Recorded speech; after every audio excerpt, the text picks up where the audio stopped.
Depois do carro. História não dá, né, mano? Aqui então, mais uma vez reunidos aqui, a turma terceira turma da escolinha, com alguns quarta também, com alguns agregados da quarta ali, representado pelo ilustre colega de aeromodelismo. Conheço o Ernesto Stumbo muito antes que todos vocês aí. Fomos colegas de aeromodelismo lá nos campos de Petrópolis. Não, não é? Bom, mas e aí? Sobre as demissões lá, foi uma das primeiras demissõões, né? A Varig naquela época já tinha problema, né? Foi 32, foram 32, e o motivo foi era para a economia, né, que não tinha... 32 demitidos. 32 demitidos. Quando isso? Foi em março de 59. Foi março de 59. O motivo foi o cancelamento da ajuda de... Não, o motivo principal foi que o governo não quis dar o aval para a Varig comprar os Caravelles. Ela estava comprando Caravelle naquela época. Então ela estava formando comandantes para suprir a necessidade da chegada quase que imediata do Caravelle. Inclusive eu estava com a carteira de comandante, o Roberto estava com a carteira de comandante, o Pedro Rosa estava com a carteira de comandante, o Ari estava com a carteira de comandante. Nós éramos em cima. Pedro Machado, já falei. E nós não fomos para a rua porque não fomos promovidos. Porque se nós fôssemos promovidos, nós já estávamos com a carteira de comandante na mão. Íamos ser promovidos em março, quando a Varig botou esse pessoal na rua para criar um problema junto até autoridades, isso e aquilo, porque ela não tinha conseguido o aval. Posso dar meu palpite? Na compra do Caravelle. Eu acredito que isso foi consequência do governo naquela reunião de Petrópolis de acabar com os subsídios que dava para as linhas nacionais. O governo, na reunião de Petrópolis, resolveu acabar com os subsídios que dava. Então a Varig em retaliação para mostrar que ia criar um problema. Pode ser também. Então vocês não foram ver porque a Varig resolveu demitir para mostrar ao governo. Não, mas ela tinha como demitir, porque ela estava criando uma reserva para um avião que, se não, ele acabou vindo, mas não vinha imediatamente. Então ela quis criar um impacto. Entendeu?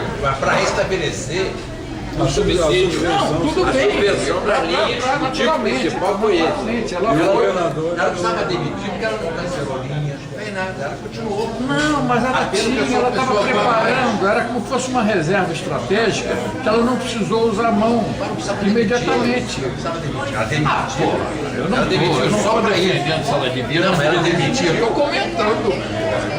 Eu acho que a observação do Mário, ela é objetiva, tá entendendo? Porque é lógico, você está fazendo uma reserva para comprar um avião e não sai o avião, vai fazer o que com aquele pessoal todo? Chance de criar um impacto de demissão e tal. Eu me lembro que naquela época, pelo menos já que a Varig ainda nessa época era incrustada lá no Rio Grande do Sul, houve protestos na Assembleia Legislativa, porque a Varig... Por quê? Porque o pessoal todo lá tem parentes que são deputados, isso aqui, então houve protesto na Assembleia Legislativa de Porto Alegre, porque a Varig estava demitindo, não sei o quê. E o governador era o Brizola, né? Eu também achei muito estranho se era questão de economia, por que nessa mesma época, nesse mesmo ano, criaram aquelas inspetoras de bordo, contrataram inspetoras de bordo, ganhando mais do que comissário. Então, por que isso? É um absurdo que era para ir para o subconselheiro, que era hóspede no avião.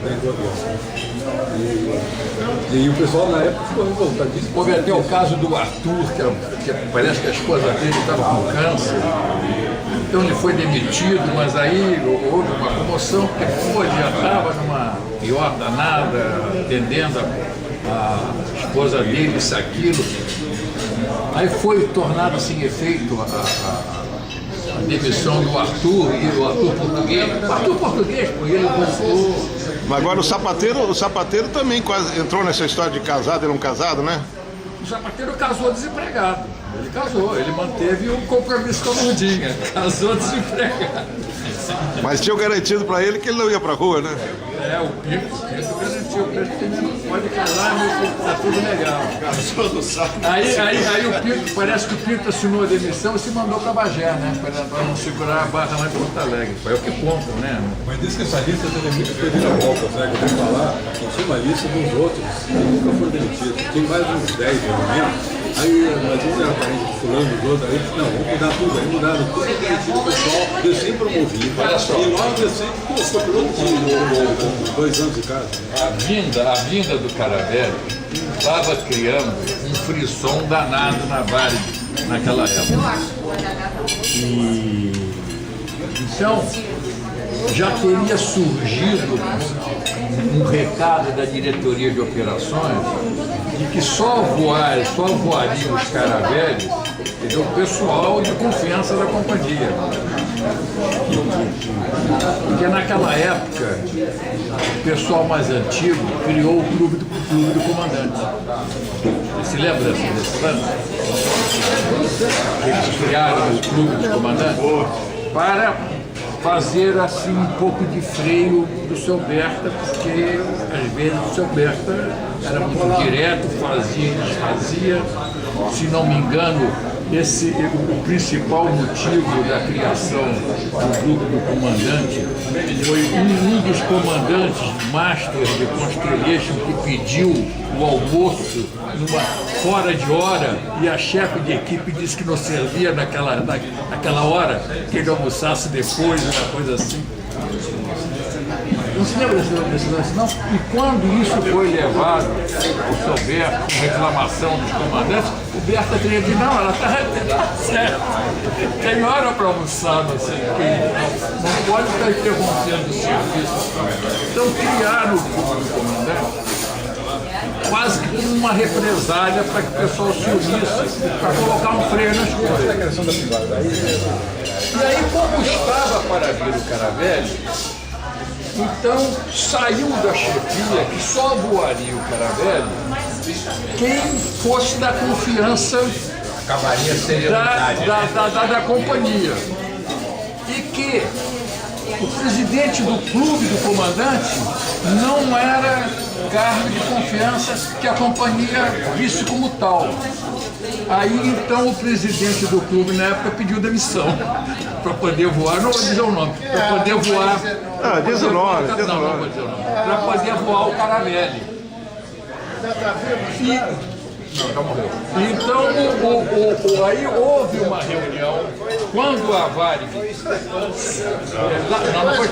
quando a Varig largou a notícia de que haveria demissões, porque atrasariam a pega do avião e aquilo, largaram assim uma lista que tinha gente lá de cima, pô, tinha gente do Constellation, inclusive, era uma lista fria, né, mas para assustar. Então, na lista tinha dos pequenininhos, que eram nós naquela época, até os bilichotes. Aí aquele zum, pô, não sei o que lá e tal, reunião no clube do comandante.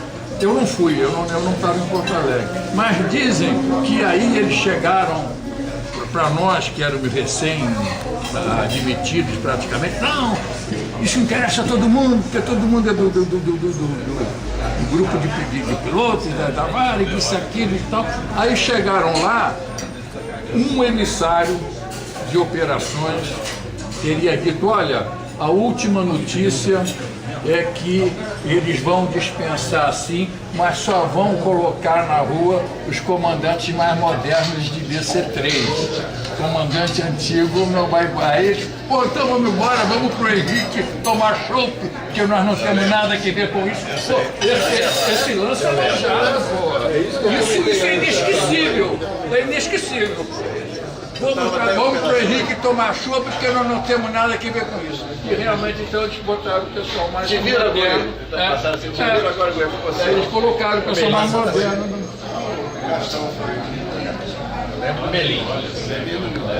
Mas quem era o comandante-chefe aí. Corta aí a gravação.